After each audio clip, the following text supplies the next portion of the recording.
রাখাইনে গৃহযুদ্ধ পরিস্থিতিতে খাদ্যাভাবসহ নিত্য প্রয়োজনীয় পণ্য ও সেবার সংকট দেখা দেয়। এর প্রেক্ষাপটে জাতিসংঘ বাংলাদেশের কাছে মানবিক প্যাসেজ চায়। কিছু শর্ত সাপেক্ষে বাংলাদেশ তা অনুমোদন করতে নীতিগতভাবে সম্মত হয়েছে। এদিকে আরাকানে একটি মুসলিম স্বাধীন রাষ্ট্র প্রতিষ্ঠার দাবি জানিয়েছে জামায়াতে ইসলামী। বিস্তারিত ইমতিয়াজ আলমের রিপোর্টে। জাতিসংঘের মহাসচিব আন্তোনিও গুতেরেস গত মার্চে ঢাকা ও কক্সবাজারে সফর করেন।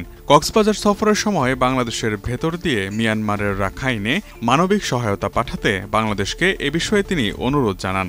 জাতিসংঘ যে প্রস্তাব দিয়েছে সরকার তাতে নীতিগতভাবে সম্মত হয়েছে। পররাষ্ট্র উপদেষ্টা মোহাম্মদ তৌহিদ হোসেন গতকাল রোববার ঢাকায় ফিরে গণমাধ্যমকে সরকারের এই ভাবনার কথা জানান।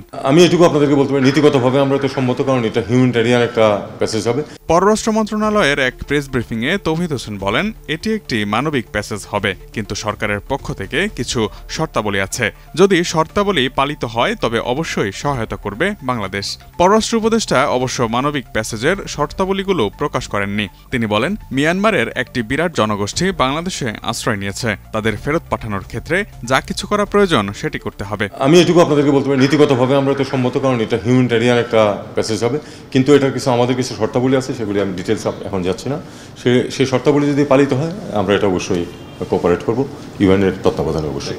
রাখাইনের অরাষ্ট্রীয় সশস্ত্র গোষ্ঠী আরাকান আর্মির সঙ্গে বাংলাদেশ কর্তৃপক্ষের অনানুষ্ঠানিক যোগাযোগ থাকার বিষয়ে প্রশ্ন করা হলে উপদেষ্টা জানান, বাংলাদেশের সঙ্গে পুরো সীমান্তে মিয়ানমারের কেন্দ্রীয় সরকারের কোনো নিয়ন্ত্রণ নেই।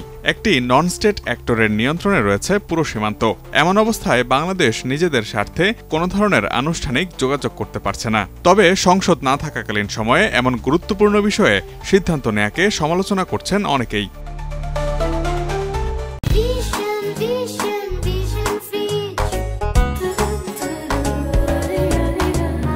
প্রসঙ্গত, মিয়ানমারের সামরিক বাহিনীর নির্যাতনের মুখে দেশটির রাখাইনের মুসলিম প্রধান রোহিঙ্গা সম্প্রদায়ের 10 লক্ষাধিক মানুষ 2016 ও 2017 সালে বাংলাদেশে আশ্রয় নেয়। রাখাইন ও তার আশপাশের এলাকার স্বায়ত্তশাসনের দাবিতে সংগ্রামরত ইউনাইটেড লিগ অফ আরাকান বা ইউএল এর অস্ত্রধারী শাখা আরাকান আর্মি ওই অঞ্চলের নিয়ন্ত্রণ নিতে গেল বছরের ফেব্রুয়ারি থেকে মিয়ানমারের সামরিক বাহিনীর সঙ্গে সশস্ত্র লড়াই শুরু করে। প্রদেশটির রাজধানী সিটওয়ে ও বন্দরনগরী চকপু ছাড়া রাখাইনের অধিকাংশ এলাকা এখন আরাকান আর্মির নিয়ন্ত্রণে।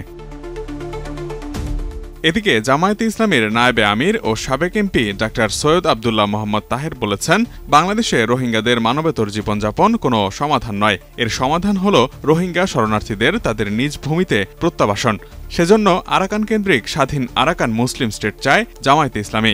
রোববার বিকেল 5টায় রাজধানীর হোটেল ওয়েস্টিনে সফররত চীনের কমিউনিস্ট পার্টির প্রতিনিধি দলের সঙ্গে বাংলাদেশ জামায়াতে ইসলামীর প্রতিনিধি দলের মতবিনিময় সভা অনুষ্ঠিত হয়।